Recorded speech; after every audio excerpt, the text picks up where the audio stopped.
Well, hello and welcome to News Hour on Voice of the People TV. I am Vivian Oguche. Before we begin the news, kindly visit our website www.vop.ng for fresh and trending news. First, the headlines. Federal government liberalizes PPP approval framework. Also, Nigeria, as well as others, pioneer newborns malaria treatment. Nigeria joins $6.4 million international push for Lassa fever vaccine. And the federal government celebrates headlines, shuns Okonjo-Iweala's truth, says ADC. LP slams Saturday polls as setback ahead of 2027 polls. And Serap urges Akpabio Abbas to refer 3 million naira bribe for Bill's allegation to EFCC and ICPC. Also, IPOB hails AI, denies involvement in Southeast insecurity. And on the foreign scene, Israelis demand end to Gaza war and release of hostages. In business news, federal government deducts 256.5 billion naira gas infrastructure fund in H1. And in sports news, Arsenal beat Man United 1-0 win at Old Trafford. While in entertainment news, a lawyer seeks producers' rights to catalog ownership. Now the news in detail. The federal government says it has decentralized the public-private partnership PPP's approval framework to fasten private capital attraction into infrastructure funding. To this end, the Infrastructure Concession Regulatory Commission, ICRC, has issued a new regulatory framework for the new approach to developing and implementing all PPP projects in the country. The guidelines provide directions and requirements to set up the project approval board for the new approval thresholds of less than 20 billion naira for ministries and under 10 billion naira for agencies and parastatals as approved by the President. It further provides steps for preparing the outline business case, full business case, and financial model, as well as guides to the procurement routes and PPP agreement, among others. According to the ICRC, the new framework was released under the statutory powers of the ICRC Act 2005 and in compliance with President Bola Tinubu's directive. Health matters now. The Africa Centers for Disease Control and Prevention has commended Nigeria alongside 7 other African countries for their contributions to a clinical trial that led to the approval of the first malaria treatment for newborns and infants. In a statement, the body commended Nigeria's role in the trials for the infant-friendly Artemether lumefantrine, which is the first of its kind for children under 5 kilograms. According to the Africa CDC Director General, Dr. Jean Kaseya, the breakthrough as a major step forward in the fight against malaria is that it ensures that even the smallest and most vulnerable infants can now access safe and effective treatment. Until now, babies in this weight category had no approved malaria treatment, thereby requiring health workers to often modify medicine doses for older children, a practice that carried the risk of overdose and toxicity. However, the Artemether lumefantrine dissolves in breast milk and comes with a sweet flavor to make administration easier for newborns. Meanwhile, Swiss regulators have already approved the formulation, while Nigeria and other participating countries are expected to fast-track clearance under the Swiss agency's marketing authorization for global health products procedure.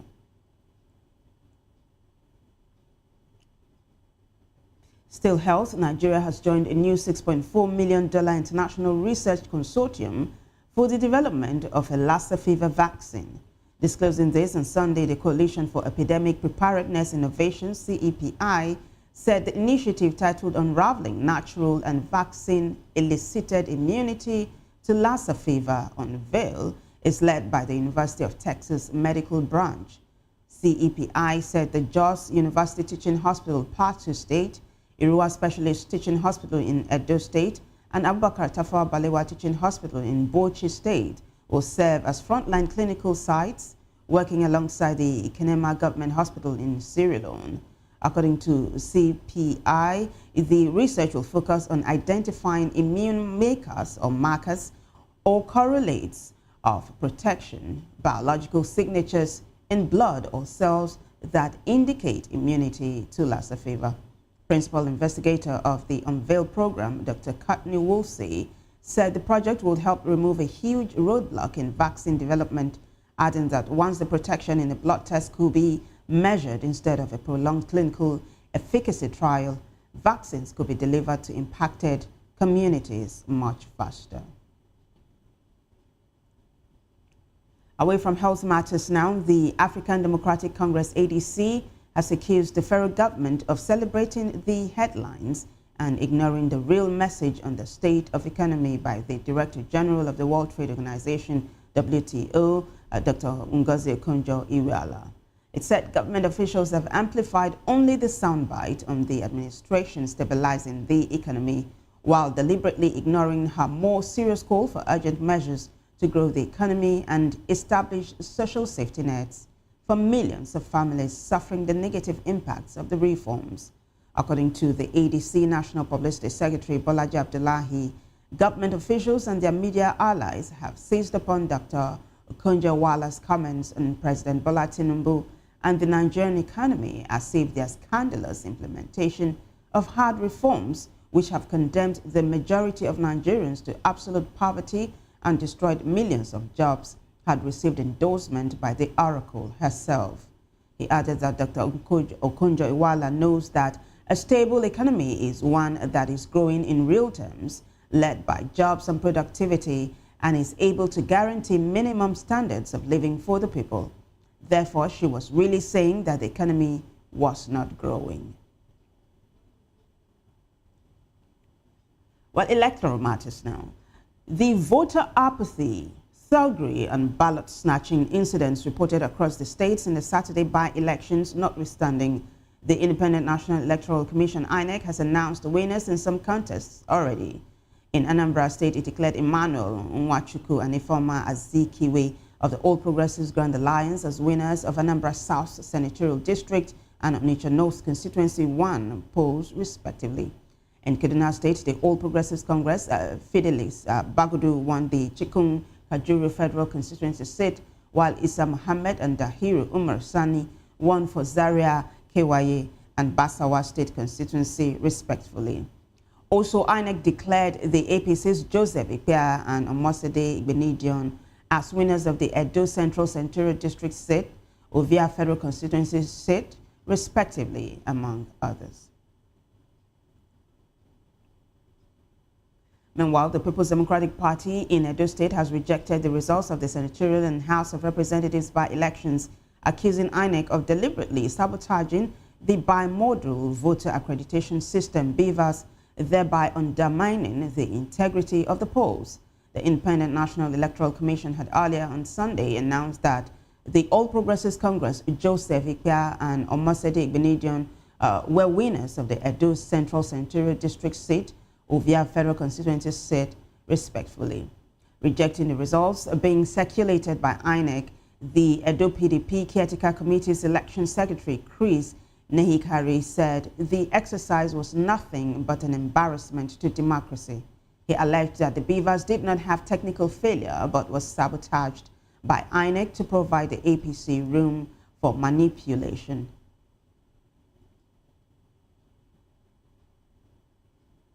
In the same vein, the Labour Party has condemned the conduct of Saturday's by-elections by the Independent National Electoral Commission, INEC, across 16 states as a major setback for Nigeria's democratic journey.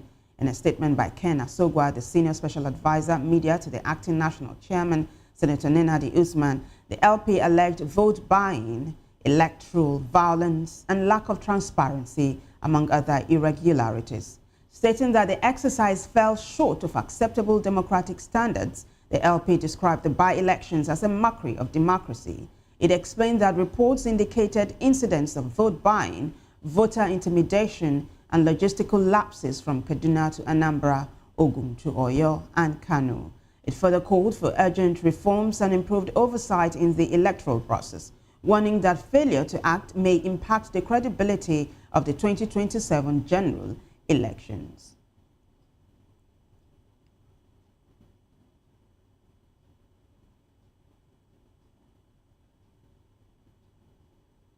Well, away from electoral matters now, Vice President Kashim Shettima has paid tribute to the deceased Emir of Zuru in Kebbi, Major General Muhammadu Sami, retired, describing his death as a monumental loss to Nigeria's traditional institution and military heritage.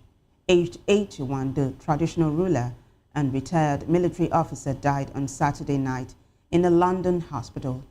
In his condolence message on Sunday, Shettima said the late revered Emir was a symbol of how diverse forms of leadership could unite to serve a common purpose, which is the betterment of one's people and nation. He added that his strategic thinking and disciplined approach to leadership significantly enhanced the administrative efficiency of the Zuru Emirate. On behalf of President Bola Tinubu himself and the entire Nigerian government, he expressed condolences to the immediate and extended families of the late Emir, the Zuru Emirate Council, and the entire people of Kebbi State. Also in a statement by the National Publicity Secretary, the Ariwa Consultative Forum described the late Emir as illustrious, stating that his contributions to national development, regional advancement, and community service will be long remembered.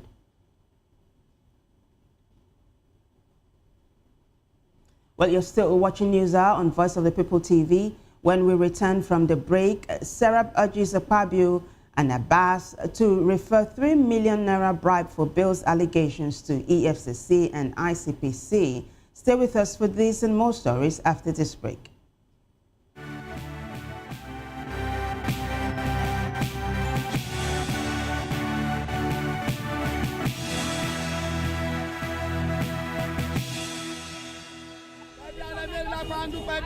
Good morning. It's the start of a beautiful day. Well, start your day right with a healthy dose of news, fun, and inspiration.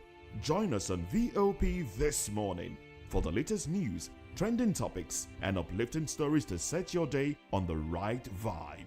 From news and current events to lifestyle and entertainment, you are covered. VOP this morning, 8 a.m., Monday through Friday.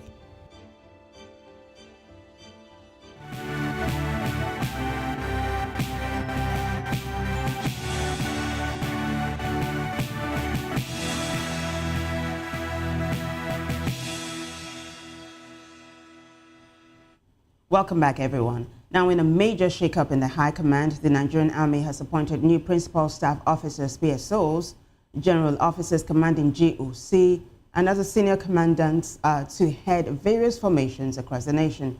To this effect, Major General Chinedu Nebefe becomes the new GOC, 2nd Division Ibadan, and Major General ASK Wase is the new GOC, 1 Division Kaduna.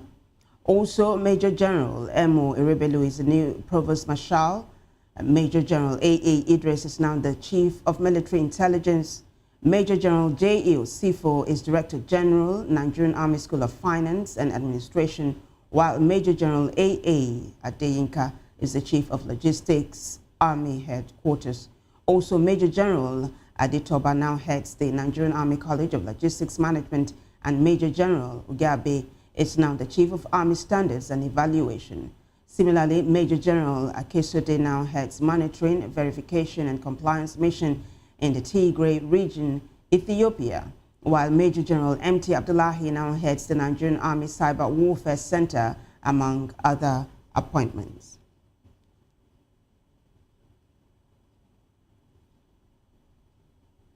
Now, the Socio-Economic Rights and Accountability Project, SERAP, has called on Senate President Godswill Akpabio and Speaker of the House of Representatives, Tajuddin Abbas, to address the ongoing ethical scandal rocking the National Assembly, with the allegation of 3 million bribe before lawmakers could present bills, motions, and petitions. This followed a recent viral video in which House of Representatives member Ibrahim Otto alleged that members of the National Assembly pay between 1 million naira and 3 million naira each to present bills, motions, and petitions at the National Assembly. In a letter by its Deputy Director Kolawole Oluwadari, the organization described the allegations as a grave violation of the public trust and constitutional oaths of office by the lawmakers. Consequently, SERAP urged the two principal heads of NAS to urgently refer the allegations to anti-corruption agencies for investigation and prosecution of suspected perpetrators. The Accountability Watch Group further charged Akpabio and Abbas to name anyone that may be involved in the alleged bribery and to ensure the recovery of any process of bribery.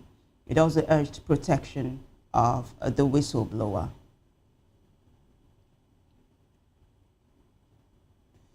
And away from the National Assembly, the Indigenous People of Biafra, IPOB, has expressed relief over the Amnesty International findings as contained in its recent report, which it says absolves the group of responsibility for the ongoing insecurity in Nigeria's southeast region.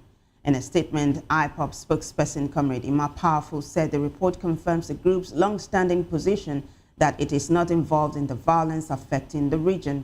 According to the statement, for years, IPOB has maintained that it is a peaceful self-determination movement wrongly accused of complicity in insecurity in the southeast.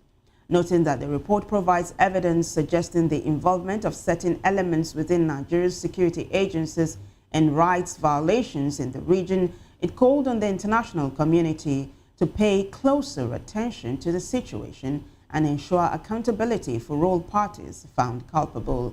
It further reiterated its peaceful mission under the leadership of Nnamdi Kanu and its commitment to achieving self-determination through non-violent means. Meanwhile, Amnesty International has dismissed the Nigerian military's denial of its personnel's engagement in extrajudicial killings, saying that it has concrete evidence, including names and addresses of individuals allegedly killed by security forces in Nigeria's southeast region. According to Amnesty International, many of the victims were targeted during military and police operations in areas suspected to harbor members of the Indigenous People of Biafra, IPOB, or its armed affiliate, the Eastern Security Network, ESN. The Director of Defense Media Operations, Major General Marcus Kangie, had accused the human rights group of bias, claiming that security forces do not engage in extrajudicial killings in the region and that their operations have instead reduced the capacity of criminal groups. However, the country director of Amnesty International Nigeria, Isa Sanusi, stated that the group documents human rights violations regardless of who committed them, adding that it also wrote to the military before the report's release, but received no response. According to Sanusi, the organization interviewed 100 individuals in the region, 95 of them face-to-face, while compiling its latest 128-page report titled A Decade of Impunity, Attacks and Unlawful Killings in Southeast Nigeria.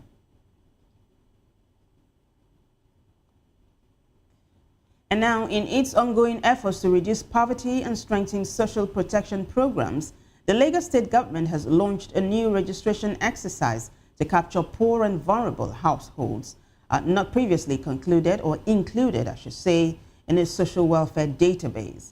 Speaking at the flag-off of the registration exercise, the Director of Social Protection Coordinating Department of the Ministry of Economic Planning and Budget, Oluwakemi Adedeji, restated the government's commitment to reaching those in genuine need. According to her, registration is a key step in achieving the goal of targeted support for poor and vulnerable households and will help identify those who may have been excluded in earlier phases. The exercise builds on the ongoing integration of the Lagos State Single Social Register with the National Identification Number, which began in April 2025 across all 57 local government areas and council development areas. According to the ministry, the update aims to ensure that all eligible households can benefit from various social intervention programs, thereby improving the equity and effectiveness of welfare distribution in Lagos. Well, right after this break, we will be giving you foreign reports, business, as well as sports stories. Stay with us.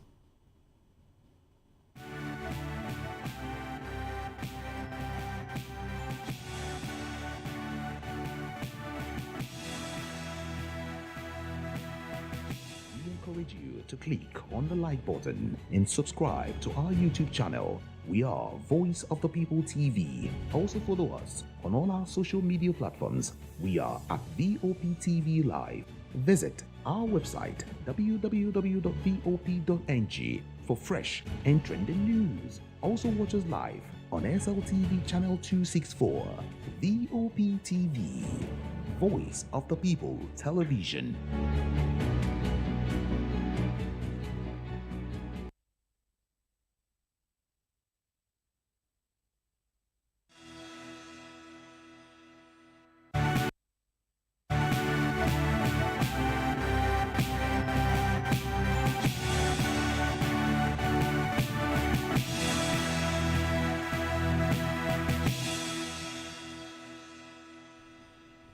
Welcome back, everyone. On the foreign scene now, thousands of Israelis took part in a nationwide strike on Sunday in support of families of hostages held in Gaza, calling on Prime Minister Benjamin Netanyahu to reach an agreement with Hamas to end the war and release the remaining captives.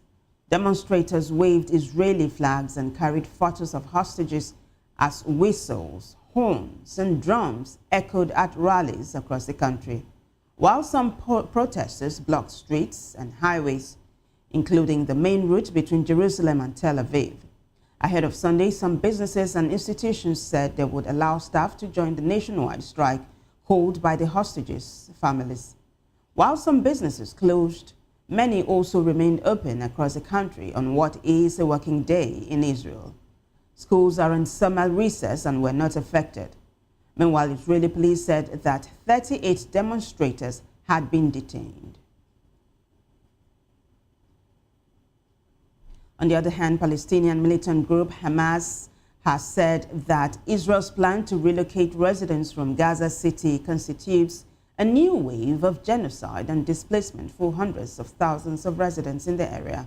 The group said the planned deployment of tents and other shelter equipment into southern Gaza was a blatant deception. The Israeli military has said it was preparing to provide tents and other equipment starting from Sunday ahead of its plan to relocate residents from combat zones to the south of the enclave to ensure their safety. In a statement, however, Hamas said the deployment of tents under the guise of humanitarian purposes is a blatant deception intended to cover up a brutal crime that the occupation forces prepare to execute. Israel said earlier this month that it intended to launch a new offensive to seize control of northern Gaza City, the enclave's largest urban center, a plan that has raised international alarm over the fate of the demolished strip, which is home to about 2.2 million people. And now European leaders have said they will join Ukrainian President Volodymyr Zelensky at his meeting with United States President Donald Trump at the White House on Monday. Those traveling to Washington include British Prime Minister Keir Starmer, French President Emmanuel Macron, Chancellor Friedrich Merz of Germany, European Commission President Ursula von der Leyen, and Secretary General of the North Atlantic Treaty Organization Mark Rutte. This comes after Trump failed to reach a deal on ending the war in Ukraine during a meeting with Russian President Vladimir Putin in Alaska on Friday. Trump has since said he wants to bypass securing a ceasefire in Ukraine in favor of a permanent peace agreement. Securing a ceasefire in Ukraine had been one of Trump's core demands before meeting Putin. But he afterwards posted on social media that they oftentimes do not hold up and that it will be better to go directly to a peace agreement. European leaders have reacted with caution to the outcome of the Trump-Putin meeting, seeking not to criticize the change of direction in spite of their long-held support for a ceasefire.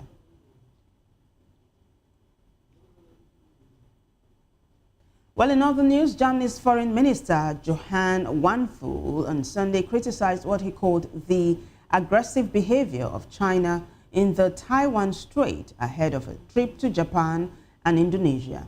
He stressed the need to strengthen internationally binding rules while praising Japan's solidarity with Europe over Ukraine. He highlighted the importance and economic potential of the two populous Asian countries. His ministry also published a separate statement from Wanful in which he expressed concerns about China. According to him, China increasingly aggressive behavior in the Taiwan Strait and the East and South China Seas also affects Europe, with Europe's fundamental principles of global coexistence being at stake.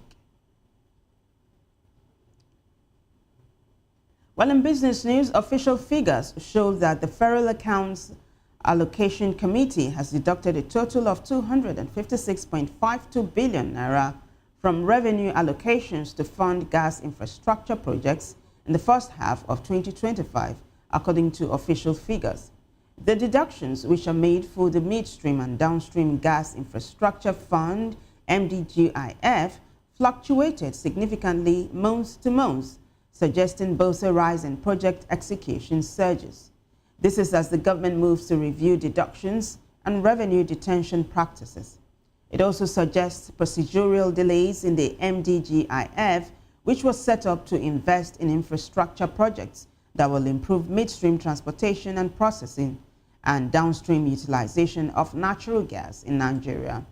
Spread across the 6 geopolitical zones, the projects form part of efforts to bridge critical infrastructure gaps in the gas value chain.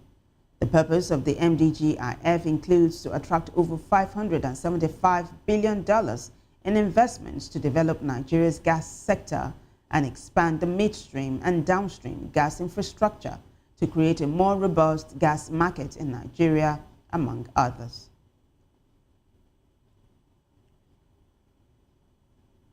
Still business, Nigeria and Brazil are set to sign a bilateral air service agreement, BASA, to unlock direct flights between both countries. The Special Advisor on Foreign Direct Investments to the Ministry of Aviation and Aerospace Development, Obafemi Bajomo, said. He disclosed this in Abuja on Sunday and said the BASA final documents and instruments will be ready for exchange and execution between both authorities during President Bola Tinubu's visit to Brazil. According to him, the Minister of Aviation and Aerospace Development, Festus Keyamo, will join President Tinubu on his state visit to Brasilia for the signing of the agreement. It further explained that the BASA is expected to pave the way for about 5 weekly direct flights, likely operated by Nigerian carriers such as Air Peace and Caviton to South Atlantic. The expected milestone promises to redefine air connectivity, trade and cultural exchange between the two economies in Africa and South America, he added.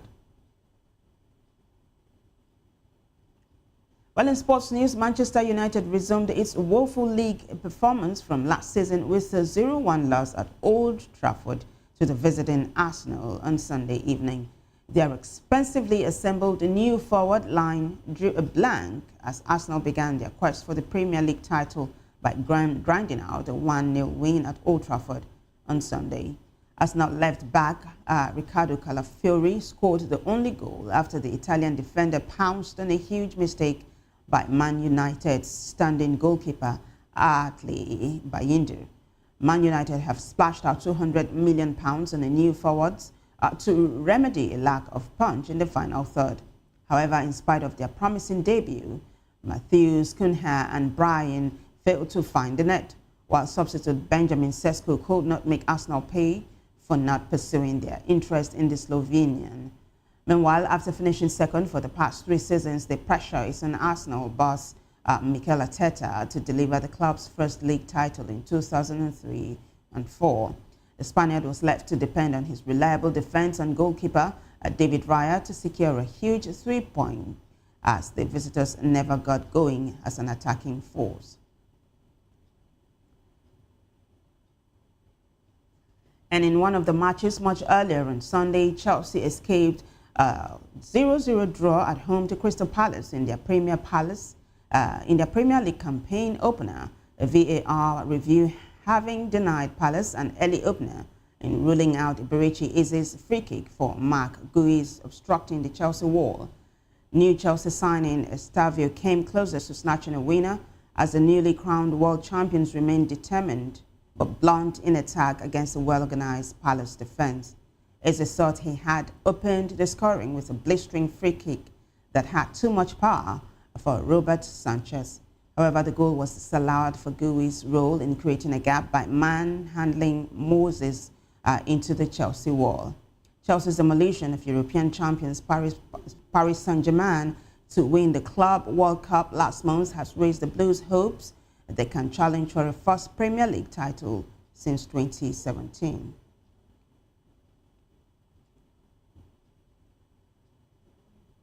Well, in entertainment news, a Nigerian music lawyer, Kinyemi Ayinoluwa, has urged African producers and songwriters to prioritize ownership of their music catalogs, noting that many back-end creators, producers, and songwriters still lose long-term value by signing away their rights too early.